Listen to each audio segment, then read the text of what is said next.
శ్రీరామ్. జై శ్రీరామ్. జై భీమ్. జై భీమ్. జై భీమ్. జై భీమ్. జై భీమ్. జై భీమ్. జై జాంబవ. జై జాంబవ. జై జాంబవ. జై జాంబవ. జై జాంబవ. జై జాంబవ. మాతా కనకదుర్గా మాయకి, జై. కృష్ణా మాయకి, జై. శ్రీ మాతంగి మాయకి. జై.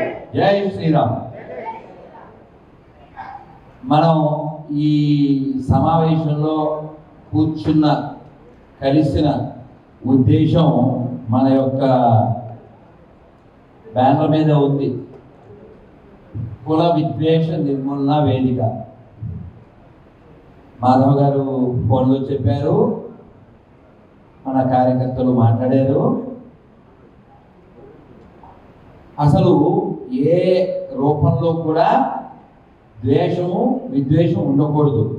భగవద్గీతలో 12వ అధ్యాయంలో 13వ శ్లోకం, అద్వేష్ట సర్వభూతానాం మైత్రకరుణ ఏవచ నిర్మమో నిరహంకారో సమదుఃఖ సుఖక్షమి. ఇది భగవద్గీత చెప్తుంది. అలా ఉండేవాడు నాకు నచ్చుతాడు అని. ఇది మరి భగవద్గీత చెప్పింది. ఎవరైతే ఇతరుల పట్ల ద్వేషం లేకుండా ఉంటారో, అందరి పట్ల మిత్రభావన కలిగి ఉంటారో, వారు సుఖ దుఃఖంలో రెండింటిలో ఒకలాగే స్పందిస్తారో అటువంటి వాళ్ళు నాకు చాలా ఇష్టలైన వారు అంటాడు భగవద్గీతలో. ఇది మనకు నేర్పించారు కాబట్టి భగవద్గీతలో మనం ఏ దేశం మీదకి దండయాత్రకి వెళ్ళలేదు, అందరిలోనూ ఆయనే ఉన్నాడు అని మనం విశ్వసించాం కాబట్టి. అయితే ఇతర విశ్వాసాల విషయాలు మనకు తెలుసు. కేవలం వాళ్ళ బేసే, వాళ్ళ పునాదే దాని మీద ఉంది. మన ధర్మంలో ఒక మాట, వసుదైవ కుటుంబకం. వసుధ అంటే భూమి, ఈ భూమండలం అంతా మా కుటుంబం. ఇది మన కాన్సెప్ట్. అలాగే మనం ఏ పదాలు వాడినా, మీ అందరు చూడండి, ఇక్కడ వేద పండితులు ఎవరు లేకపోయినా, ఒకరో ఇద్దరు ఉన్నా, అసలు చదివే రాకపోయినా, అక్షరం ముక్క రానివాడైనా, చివరికి మతం మారినవాడైనా, సగం మొక్క నేను చెప్తాను, అది వాళ్ళు పూర్తి చేస్తారు. ఇప్పుడు మీరు పూర్తి చేయండి. సర్వే జన, సర్వే జన, సర్వే జన. ఎలా చెప్పారు? మీరు పెద్ద వేద పండితులు కాకపోయినా, చదివే రాకపోయినా ఈ మొక్క చెప్తారు. ఎందుకు అంటే అందరూ బాగుండాలని కోరుకోవడం మన బ్లడ్ లో ఉంది, మన హెడ్ లో ఉంది, ఈ మట్టిలో ఉంది. ఇంత గొప్ప మట్టిలో పుట్టాం కదా, మరి మనం గట్టిగా ధర్మం కోసం నిలబడాలి కదా, దేశం కోసం నిలబడాలి కదా. కానీ ఈ దేశాన్ని మొక్కలు చేయడం, ఈ దేశాన్ని ఆక్రమించడం, మా మతమే ఉండాలనుకోవడం, ఈ కాన్సెప్ట్తో ఈ దేశాన్ని దోచుకోవడానికి వచ్చినటువంటి మతాలు, ఆ విశ్వాసాలు, ఆ విషాన్ని మన వాళ్ళు అనుకునే వాళ్ళల్లో చొప్పించింది. లేకపోతే మీరు ఆలోచించండి, ఉపేంద్ర ఈ పేరు ఎవరిది? ఉపేంద్ర అంటే వామనుడు, విష్ణుమూర్తి అవతారం. ఉప అంటే చిన్న, ఇంద్రుడికి తమ్ముడుగా పుట్టాడు ఆయన, ఉపేంద్ర. ఈ పేరు కలిగిన వాడు హిందూ అని అనుకుంటాగా. కానీ వాడు పాస్టర్ అయ్యాడు. మీరు కాకపోతే నెట్లో కొట్టచ్చు. మాకు క్రైస్తవులకు మొక్క చేసి దేశాన్ని మొక్క ఇచ్చేయండి అని వాడు మాట్లాడాడు. వాడు అంటున్నాడు, ఈ దేశాన్ని మొక్కలు చేయాలనుకునే ఏ బద్మాషులైనా గౌరవించాం, అందులో అనుమానమేం లేదు. నో ములాస్. ఈ దేశాన్ని గౌరవిస్తేనే వాడిని కూడా గౌరవిస్తాం, అనుమానం ఏం లేదు. Our priority nationality, our priority morality, our priority humanity, our priority morality. ఇవి లేని వాడికి అసలు ఏ ప్రయారిటీ లేదు, వాడు ఉండడం అవసరం.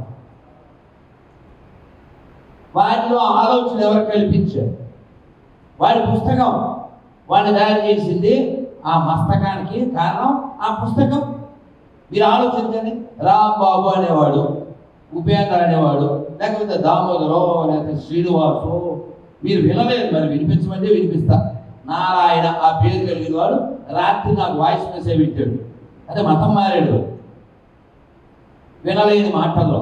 వాడికి ఆ విద్వేషం ఎలా వచ్చింది? వాడికి ఏమి ఎక్కించారు? ఎవరు ఎక్కించారు? వేరు అనే ఆలోచన వాడికి ఎలా కలిగింది? వాడి పుస్తకం ఇందాక మన లాయర్ గారు చెప్పారు, ఇంకా పెద్దలు చెప్పారు, ఒక పదాన్ని సగం వాడి వదిలేశారు. ఇక్కడ తినేది ఇంటి బోర్డు సొమ్ము, పాడేది తర్వాత మీకు తెలుసు. ఆ కాన్సెప్ట్నే నడుస్తున్నారు వాళ్ళు. ఎవరైనా ఈ గోడగన్నారి డైలాగ్ తెలుసుగా, నేను ఆడా ఉంటా, నేను ఏడా ఉంటా. అది ఎలా కుదురుతుంది?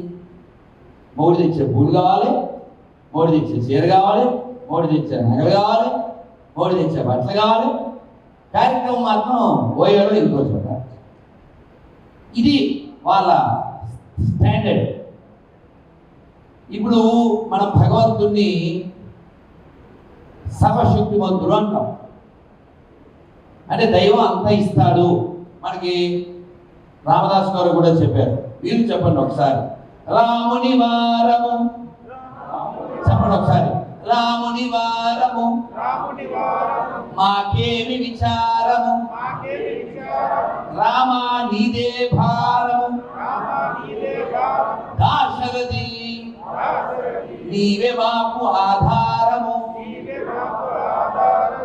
ఇలా రాముణ్ణి ఆధారం అని అనుకున్న వాళ్ళల్లో కేవలం బ్రాహ్మణుడైనటువంటి పోతన గారు, త్యాగరాజ స్వామి వారే లేరు. రాముణ్ణి ఆధారం అనుకున్న వాళ్ళలో కుమ్మరి అయినటువంటి మొల్ల కూడా ఉన్నది, మాతంగి అయినటువంటి శబరి కూడా ఉంది. వీళ్ళందరూ కూడా రాముడిని పొందారు. అసలు కులం లేదు, వర్ణం లేదు. భగవంతుడిని పొందడానికి అందరికీ అర్హత ఉంది. అది నిరూపించబడింది ఆల్రెడీ. ఫలానా వాళ్ళకే కాదు, మనకి పాట కూడా ఉందిగా, గోవిందుడు ఎవరో అహంకారంతో, పొగరుతో, లేదా మరొక ఈగోతోనో దాన్ని పొందనివాడుగా చేయడం అనేటువంటిది గతంలో జరిగి ఉంటే దాన్ని సరిదిద్దుకుంటాం. మన వాళ్ళందరినీ మనం అప్పుడు చేర్చుకుంటాం, అందులో అనుమానం లేదు. కానీ ఇక్కడ ప్రయారిటీ మొరాలిటీ. మతం మారిన వాడు చాలా సులభంగా ఏదో సినిమాలో బ్రహ్మానందం అంటాడు కదా, ఆ విధంగా వాడు నీతిని వదిలేస్తున్నాడు. వాడు ఒకవైపు ఉండాలి. ఇది ఇప్పుడు ఇది ఇల్లు అనుకోండి, ఈ ఇంట్లో సగం ముక్క చేసి గోడ కట్టేశారు. గోడ కట్టేసిన తర్వాత ఇక్కడ డోర్ పెడదాం, మీ బాత్రూమ్ వాడుకుంటా, మళ్ళీ కొన్ని సామాన్లు ఇంట్లో పెడతా. అసలు గొడవ అయింది దేనికి? విడిపోవడానికి. నువ్వే కదా గోడ కట్టాలన్నా. గోడ కట్టిన తర్వాత మళ్ళీ రూమ్ వాడుకుంటా, బాత్రూమ్ వాడుకుంటా, సిగ్గు లేకుండా. వాడిని అలౌ చేసిన వాడికి సిగ్గు ఉండాలి, వచ్చేవాడికి అసలు సిగ్గు లేదు, అది వేరే కదా. ఇప్పుడు అసందర్భమే అయినా సందర్భం అయినా నేను ఒక మాట చెప్పాలి. మాధవ్ గారు ఉన్నారు కాబట్టి ప్రభుత్వం దృష్టికి తీసుకెళ్ళాలి కాబట్టి. మనకు అన్నం పెట్టేవాడు రైతు. ఆయనకి విత్తనాలు దొరికే విషయంలో చాలా ఇబ్బందులు ఉన్నాయి, మనకు తెలుసు. అందులో నకిలీ విత్తనాలు, గొడవలు, గోష్ఠులు, దానికోసం క్యూలైన్లు. అటువంటి వాడికి డబ్బులు ఇవ్వాలి ఆ విత్తనాలు కొనుక్కోవడానికి. లేదు చిన్న చిన్న దేవాలయాలు, వాటిని చూడాలి. లేదు చదువుకోవడానికి ఇబ్బంది పడే పిల్లలు, వాళ్ళకి చూడాలి.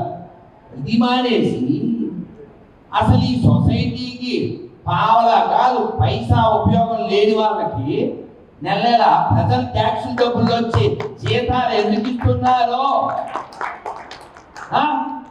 ఎవరి సొమ్ము? ట్యాక్సుల డబ్బులు అది. డ్రైనేజీలకో, హాస్పిటల్కో, లేదా బడికో ఇవ్వాలి. వీటి వల్ల ఏమైనా ఉపకారం ఉందా చెప్పండి? ఎందుకు ఇవ్వాలి? మేము తిరుపతి వెళ్తే ఇక్కడ ఎంతమంది తిరుపతి వెళ్ళేది చేద్దాం? ఎవడో వెళ్ళుండడు అని అడగాలి కదా. నేను వెళ్ళేదని అడగకూడదు, ఎందుకంటే అందరూ వెళ్తున్నాం. ఎవరు వెళ్ళినా, తిరుపతికి వెళ్ళినా, కాశీకి వెళ్ళినా, అమర్నాథ్ వెళ్ళినా, కేదార్నాథ్ వెళ్ళినా ఎవరు సొమ్ముతో వెళ్తున్నారు? మళ్ళీ అక్కడ ఓన్లీ మన దారి ఖర్చులు ఒకటేనా, టికెట్లు ఎక్కట్లు ఇవి కూడా పడాలి. మన దేశంలో మన దేవుడిని మన దేవాలయానికి మన యాత్ర చేస్తే మనం పైసలు ఖర్చు పెట్టాలి, ఎదురు కూడా ఖర్చు పెట్టాలి, ఎక్స్ట్రా ఖర్చు పెట్టాలి. కానీ అసలు ఈ దేశానికి సంబంధమే లేని దానికి మనం సబ్సిడీ ఇవ్వడం ఏమిటి? మన మీద దోపిడీ, వాళ్ళకి సబ్సిడీ. ఇది ఎందుకు మాట్లాడుతున్నానంటే ఈ మతం మారిన వాడు జాతికి ద్రోహం చేయడమే కాకుండా మళ్ళీ మన జేబులో డబ్బు, ఇందా చెప్పారుగా నా బిర్యానీ తింటాను, ఈ బిర్యానీలో కూడా నేను 1000 కాదు పెడతాను. ఏంటిది? దీన్ని ఏమని పిలవాలి? డీ ఫర్ దోపిడీ. దీనికి కారణం ఏంటి? మనం స్ట్రాంగ్గా లేకపోవడం.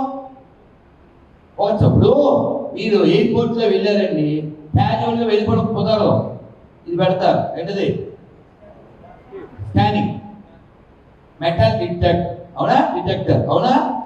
చిన్న శబ్దం వస్తే పిన్నీసి వస్తే ఆపుతాడు, చెక్ చేస్తాడు, ఏ క్యా హై అంటాడు, తీస్తాడా లేదా? అలాగా ఒక డిటెక్టర్ పెట్టాలి మనం. ఇప్పుడు నేను హిందువుని అన్నాడు నిన్నవాడు ఎవడో నోటికి వచ్చినట్టు వాగాడు ఏదో కథ. ఈ హిందూ ఇప్పుడు నేను ఇక్కడికి వచ్చాను, కొంతమంది ముఖాన్ని బొట్టు చెరిగిపోయిండొచ్చు విజయవాడ ఎండలకి, అందుకని బొట్టు డబ్బా ఇచ్చి పంపించా. ఇక్కడ ఎవరైనా హేమంత్ ఎవరైనా బొట్టు పెట్టదన్నారా? బొట్టు ఎలర్జీ ఉంటే వేరే కదా. బొట్టు ఎందుకు పెట్టుకుంటాం? నేను హిందువుని అని చెప్పడానికి. ఇక్కడ ప్రయారిటీలో నిజాయితీ ఉండాలి. నువ్వు ఏ మతమైనా స్వీకరించు, అది తప్పు కాదు. కానీ ఇక్కడ ఉంటూ, ఇక్కడ తింటూ, ఇక్కడ కంటూ నువ్వు ఎవరికో చెయ్యంటావే, నువ్వు చాలా ప్రమాదం. ఆ ప్రమాదం నుంచి ఈ జాతిని, దేశాన్ని రక్షించాలి. అందుకని నిజాయితీ కలిగినటువంటి క్రైస్తవుల్ని, ముస్లింని ఖచ్చితంగా మనం గౌరవిస్తాం. అందులో ఏ అనుమానం ఏం లేదు. ఒక అబ్దుల్ కలాం మనం ఎక్కడ పెట్టుకున్నాం, ఒక బిస్మిల్లా ఖాన్ ఎక్కడ పెట్టుకున్నాం, ఓ కేకే మహమ్మద్ గారు ఎలా గౌరవించాం, అనుమానం ఏం లేదు. మనకి నిజాయితీ ముఖ్యం.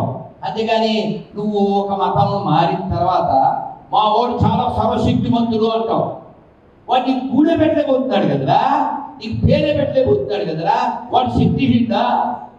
వదిలేయ్, ఇక్కడే భక్తి ఉంది కాబట్టి ఇక్కడే ఉండు. నువ్వు నిన్ను మోసం చేసుకుంటున్నావు, జాతిని మోసం చేస్తున్నావు, నువ్వు నమ్మిన ఆ మతాన్ని మోసం చేస్తున్నావు. అసలు నువ్వెవరిని అందరినీ మోసం చేస్తున్నావు.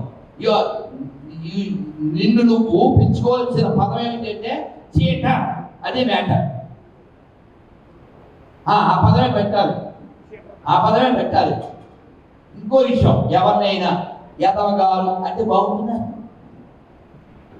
ఓ తిట్టు చెప్పి ఆ చివరి గౌరవం అంటే బాగుంటుందా?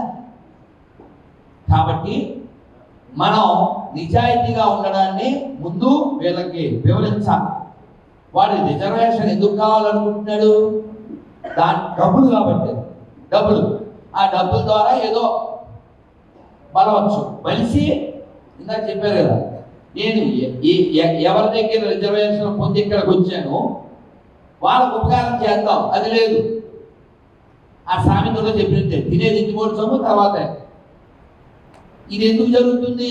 వాడికి ఎక్కింది, వాడికి నీతితో పని లేదు, వాడికి నీతితో పని లేదు, ఈ దేశంతో పని లేదు. ధర్మపురి అని ఎక్కడ తమిళనాడు, ఆవిడ ప్రిన్సిపల్ స్కూల్కి జెండా వందనం చేయదు. ఎందుకు చేయదు? మతం మారింది.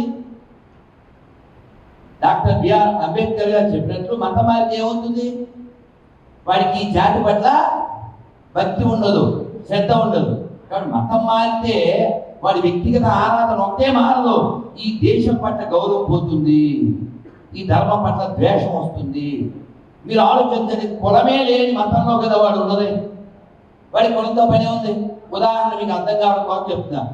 ఇప్పుడు బయట ఏదో టీలు తాగారు, నేను వచ్చాడు, నేను తాగుంటాగా టీలో కాఫీలో. నేను తాగాం దాదాపు 30 ఏళ్ళు అయింది. టీలు కాఫీలు లేవు, ఉల్లిపాయ వెల్లిపాయ లేవు. ఇప్పుడు నేను ద్వేషిస్తానా? నా వ్యక్తిగతం అండి, నేను ఉల్లిపాయ తిన్నాం, కాఫీ టీ తాగడం. అందుకని ఆ టీని, ఉల్లిపాయ కాఫీని నేను ద్వేషించాలా? అవసరం నేను వదిలేశాను, అంతేనా?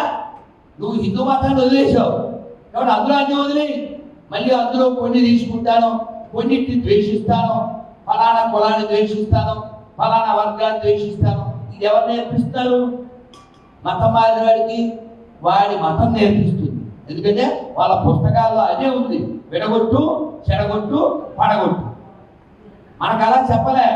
మనకు వేదం చెప్తుంది సంగచ్చత్వం సంవదత్వం. ఇక్కడ పైన రాశాను, ఇక్కడ లేదు, నాకు పంపించిన దాంట్లో ఉంది. సర్వం కలివిదం బ్రహ్మ. మీరు చదివేరో లేదు, పోస్టర్లో ఉంది. అంటే అర్థం ఏంటి? అంటే అర్థం ఏంటండి? అంతా బ్రహ్మమయమే, అంతా దైవ స్వరూపమే. మనం విన్నాం కదా, నాలోన శివుడు గలడు, నీలోన శివుడు గలడు. కాబట్టి మన ఉద్దేశం జీవులందరిలో దైవం ఉన్నాడు అని. కానీ మతం మారడం వల్ల ఏమవుతుంది?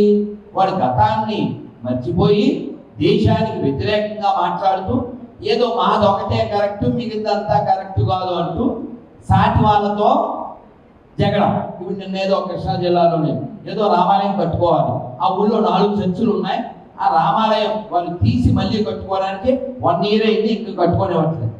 వాడి పేరు రాంబాబే, అడ్డపడేవాడు. ఇంకోడు శ్యాంబాబు, ఇంకోడు ఎవడో మహేష్. వీళ్ళంతా మతం మారారు. వాడు చూసుకోడు. ఎలా హౌ టు డిస్ట్రాయ్, ఈ పని మీద వాళ్ళు ఉన్నారు, హౌ టు డెవలప్ మీద లేదు. కాబట్టి మనం ఖచ్చితంగా దళిత అనే పదం వాడినప్పుడు వాళ్ళు హిందువులు మాత్రమే, దళిత క్రైస్తవ అనే పదం లేదు, అది రాజ్యాంగ విరుద్ధం. ఆ విషయం మీరు చెప్పాలి. నేను అవ్వా కావాలి, బొవ్వా కావాలి, అది వాడుకుంటా, ఇది వాడుకుంటా, నీతి లేకుండా జీవిస్తా, నో. అందుకని నువ్వు వెళ్ళిపోతే వెళ్ళిపో, పూర్తిగా వెళ్ళిపో. దాంట్లో ఏముందో నీకు ఏదో పరలోకమో మరోటో, యు గెట్ ఇట్. కానీ నువ్వు నీకు పరలోకం ఇచ్చేంత పవర్ఫుల్ పర్సన్ అక్కడ ఉన్నప్పుడు నీకు పరమాన్నం పెట్టలేడా, నీకు గుడి ఎట్లేడా? అటువంటి వీక్ సెక్షన్లో ఉండకు. లేదా ఇటు వచ్చాయి, కమ్ బ్యాక్, అటుండు లేకపోతే ఇటు, అటు ఇటు కాకుండా ఉండద్దు. ఇది మా ప్రధానమైనటువంటి విషయం. అలాగే మనం ఎవరైనప్పటికీ మనం దేశం బాగుండాలని కోరుకుంటే ఈ దేశంలో మనమందరం బాగుంటాం. కానీ కేకే మహమ్మద్ గారు చెప్పిన మాటలు దృష్టిలో పెట్టుకోండి. ఈ దేశం ఏదన్నా మాట్లాడితే సెక్యులరిజం అంటుంటాడు ప్రతివాడు. సెక్యులరిజం ఎవరు పోతున్నారు? కేకే మహమ్మద్ గారు చెప్పారు, ఈ దేశంలో సెక్యులరిజం ఎప్పటిదాకా ఉంటుంది? Until Hindus are majority, till that time only secularism and constitution will be there. అంటే ఒక్కసారి హిందువులు మైనారిటీ అయిన తర్వాత ఎక్కడ సెక్యులరిజం అనే పదం వినపడదు, కనపడదు, రాజ్యాంగం కూడా ఉండదు. ఎందుకని దానికి రుజువు ఏంటి? బంగ్లాదేశ్, పాకిస్తాన్, ఆఫ్ఘనిస్తాన్. అక్కడ ఏమైనా ఉన్నాయా? జోగేంద్రనాథ్ మండల్ ఎలా చనిపోయారు? ఎక్కడ చనిపోయారు తెలుసా తెలీదా?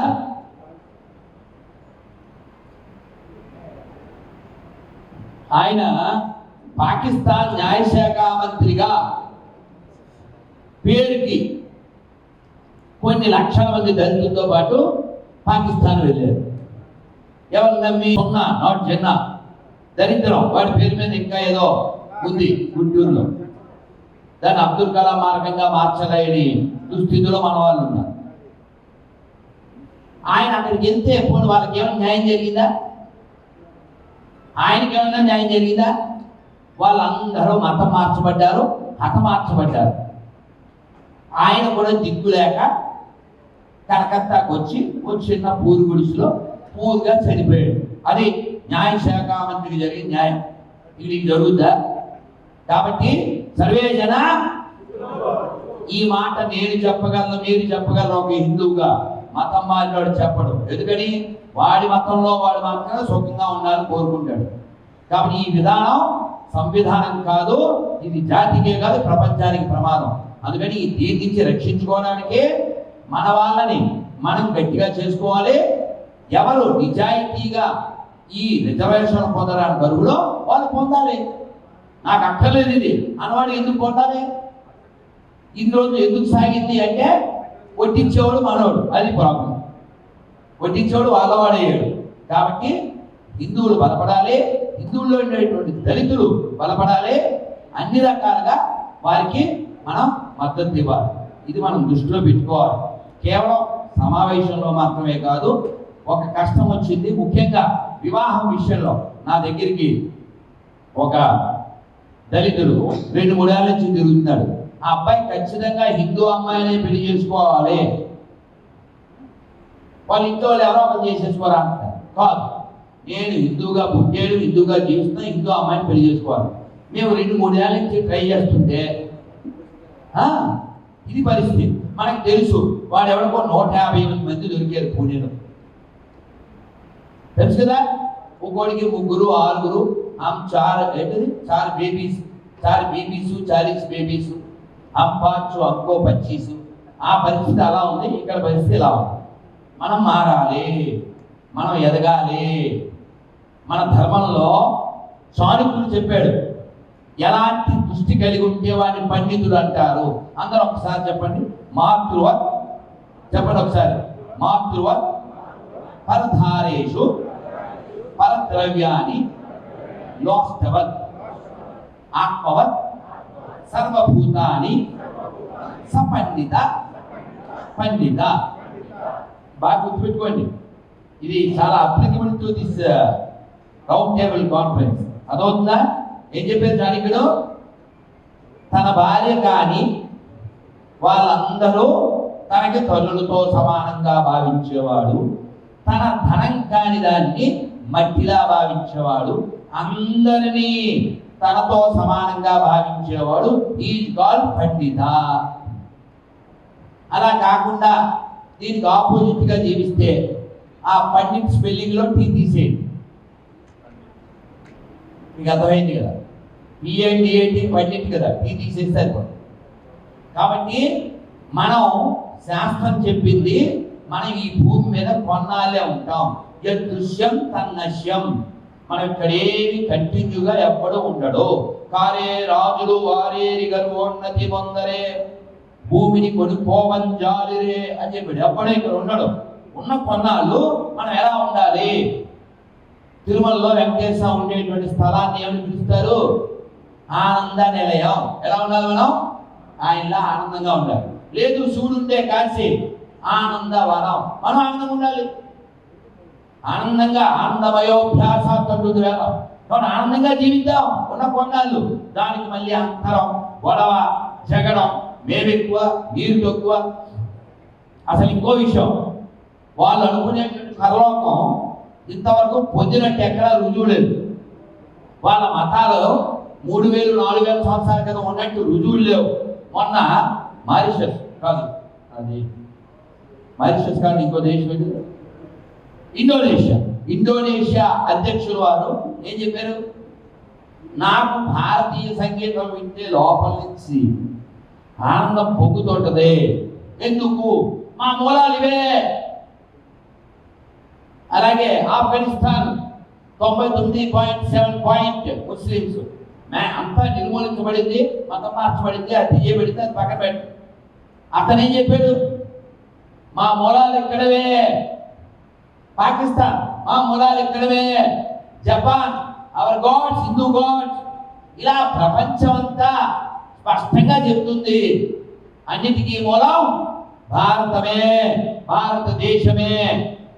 మనం కనిపెట్టట్లేదు, మనం గౌరవించట్లేదు, మనం గుర్తించట్లేదు. వాడు ఏదో అంటే నేను అనకూడదు, ఈ మతం మారిన వాడి ఫీలింగ్ ఎలా ఉంటుందంటే, గమ్యం సినిమాలు చూసారా? ఇక్కడ పులి అంటాడు, వాడేమంటాడు? ఎరా మీ ఇంటికి పులి వచ్చిందా, లేదా మీ అమ్మాయికి వెళ్ళిందా అంటాడు. వాళ్ళ ఫీలింగ్ అలా ఏడిచింది, వాళ్ళ ఫీలింగ్ అలా ఏడిచింది, అలా తయారు చేశారు. కానీ వాళ్ళు గుర్తు చేయండి, మీరంతా ఇక్కడ వాళ్ళే. మీరు గమనించి ఉంటారు, నేను మాట్లాడేటప్పుడు మీ నాన్న పేరు ఏంటంటే అది పెద్ద విషయం అయిపోతుంది. వాడు చెప్పడు కాదు, చెప్పడు, బతిపాలనే చెప్పడు, గట్టిగా ఏదని చెప్పడు, ఇది చెప్పడు. వాడికి వేసేది గేలం, వాడు మంచిది మూలం, తయారైందో మేళం. అందుకని ఈ మేళం నుంచి మన వాళ్ళని రక్షించుకోవాలి. దానికోసం మన ప్రయారిటీలో నిజాయితీ ఉండాలి. రాజ్యాంగ విరుద్ధమైనటువంటి పదం దళిత క్రైస్తవం. దళితుడైన వాడు క్రైస్తవుడు కాదు, క్రైస్తవుడైన వాడు దళితుడు కాదు, రాసుకోండి. 2 కలవవు, నీరు ఆయిల్ 2 కలవ, ఇది కూడా కలవదు. కేవలం వాళ్ళు నీతి లేదు కాబట్టి ఆ కాళ్ళు వాడుతారంతే. నీతిగా ఉండండి, మీరు ఎదురైనా ఉండండి, ఎవరినైనా మొక్కండి. భారతీయ సనాతన వైదిక ధర్మం చెబుతుంది భగవంతుడికి చాలా పేర్లు ఉన్నాయి, ఏ పేరుతోనైనా పిలవచ్చు, మాకే అభ్యంతరం లేదు. మీరు అందరితో ఒక ప్రతిజ్ఞ చేయిస్తాను. ఆ ప్రతిజ్ఞ చాలా ముఖ్యమైనటువంటిది. ఆ ప్రతిజ్ఞలో ఉన్న విషయాన్ని మనం అందరికీ తీసుకెళ్ళగలిగితే చాలా బాగుంటుందని భావిస్తున్నాను. ఇది అయిన తర్వాత నేను సెలవు తీసుకుంటా, ప్రయాణం ఉంది కాబట్టి. చాలా ధన్యవాదాలు. నేను కూడా చూడాలి, అదే సెలవు చూస్తాను, సెలవు చూస్తాను అని చూపించాను. నన్ను అందరం ఒక్కసారి చెప్పండి, భారత్ మాతాకి భారత్. మనందరం అందరి మేలు కోరుతూ చేస్తున్న ప్రతిజ్ఞ. మనం రామాని పిలిచాం, వాళ్ళు అల్లా యేసు అని పిలిచారు, మనకు అబ్జెక్షన్ లేదు, వాళ్ళకి అబ్జెక్షన్ ఉంది. అది దురదృష్టం. అసలు భగవంతుడిని ఎన్ని మనం ఎడ్యుకేట్ చేయకపోతే ఈ విపరీతమైనటువంటి పోకడాలు కలిగినటువంటి వీళ్ళు నీతి లేక ఈ జాతికి నష్టం తీసుకొస్తారు. మన గతంలో పడ్డాం, అది రిపీట్ కాకుండా ఉండటం కోసం అవర్ ప్రయారిటీ నేషనాలిటీ అనేది అందరికి తీసుకెళ్ళాలి. అందరూ ఒక్కసారి కూర్చునే ఉండండి, పర్వాలేదు, చెయ్యిలా పెట్టాలి. ఒకసారి ఈ ప్రతిజ్ఞ చేద్దాం. అందరూ చెప్పండి. ముందుగా నేను ఒక మానవుడిగా అంతరం చూపిస్తే నేను మానవుడిని చెప్పుకోవడానికి అనర్హుడిని. కావున ప్రపంచమంతా ప్రశాంతంగా ఉండుట కొరకై నేను చేయి ప్రతిజ్ఞ ఏమనగా, ఒక నరుడిగా ఈ విశ్వంలో జన్మించిన నేను, అందున భారతీయుడిగా జన్మించినందుకు గర్విస్తున్నాను. ఈ విశ్వంలో కోటాను కోట్ల ప్రాణుల్లో నాకు విచక్షణ, వివేకం ఇచ్చి నన్ను సృష్టించిన ఆ సృష్టికర్తకు ధన్యవాదాలు తెలుపుతున్నాను. నాకు ఈ భూమి మీద ఎదుటి వ్యక్తి కులంతో, ప్రాంతంతో, భాషతో, మతంతో, స్థాయితో, పార్టీతో, సినీ అభిమానంతో సంబంధం లేకుండా ఎదుటి వ్యక్తి మంచివాడైతే చాలు, అతన్ని నేను ప్రేమిస్తాను, మనిషిగా గౌరవిస్తాను. ఈ ప్రతిజ్ఞను నేను ఎల్లవేళలా పాటిస్తాను. భారత్ మాతాకి. చెప్పండి, ఈ ప్రతిజ్ఞలో కులం ఉందా, ప్రాంతం ఉందా, భాష ఉందా? ఇది ఇతర అన్ని మతాల వాళ్ళు చేయగలిగితే ప్రపంచం అంతా ప్రశాంతంగా ఉన్నది. మన దేశం చాలా అభివృద్ధిలో ముందుకెళ్తూ ఉంది. దీన్ని నిరోధించడానికి అక్కర్లేనటువంటి వాళ్ళందరూ బయలుదేరి అక్కర్లేనివన్నీ చేస్తున్నారు. మన దేశంలో, రాముడు పుట్టిన దేశంలో రామాలయం కట్టుకోవడానికి అడ్డపడుతూ ఉన్నారు. దానికోసం ఏవేవో జరుగుతున్నాయి. కాబట్టి ఇవి జరగకుండా ఉంటే వాళ్ళ మస్తిష్కాలను బాగు చేయాలి, వాళ్ళని ఎడ్యుకేట్ చేయాలి. మీరు కూడా అన్ని పుస్తకాలు చదవాలి. మన బుక్కులు చదవక, ఆ బుక్కులు చదవక, ఫేస్బుక్ చదివితే లుక్కులు దిక్కులు మారిపోతుంటాయి. అందుకని మన ధర్మం గురించి తెలుసుకుందాం, పరధర్మం గురించి తెలుసుకుందాం. మన దేశం అఖండంగా, అజేయంగా, అమేయంగా, స్ట్రాంగ్ గా ఉండడానికి సంఘర్షత్వం, సంపదత్వం మన వాళ్ళందరినీ కలుపుకుని వెళ్దాం. ఈ దేశాన్ని బలంగా, దృఢంగా నిలబెట్టుకుందాం. భారత్ మాతాకి. ఇంత మంచి కార్యక్రమానికి యోజన చేసినటువంటి, నడిపించినటువంటి మాధవ్ గారికి ధన్యవాదాలతో, ఎవ్వరూ కూడా ఏ వ్యక్తిని చూసే కోణంలో ఇవేవి ఉండకూడదు. కేవలం అతని గుణమే మనం చూడాలి. రాముడు గుణం చూసే మనం ఆయన ఓడి చేసుకున్నాం, అవునా కదా? మనం భాష చూసి కాదు ఆయన ఓడి చేసుకున్నది, ప్రాంతం చూసి కాదు, అవునా కదా? కాబట్టి గుణమే ప్రధానంగా ఉండాలి. ఇది మనం అందరిలోకి తీసుకెళ్దాం. భారత్ మాతాకి.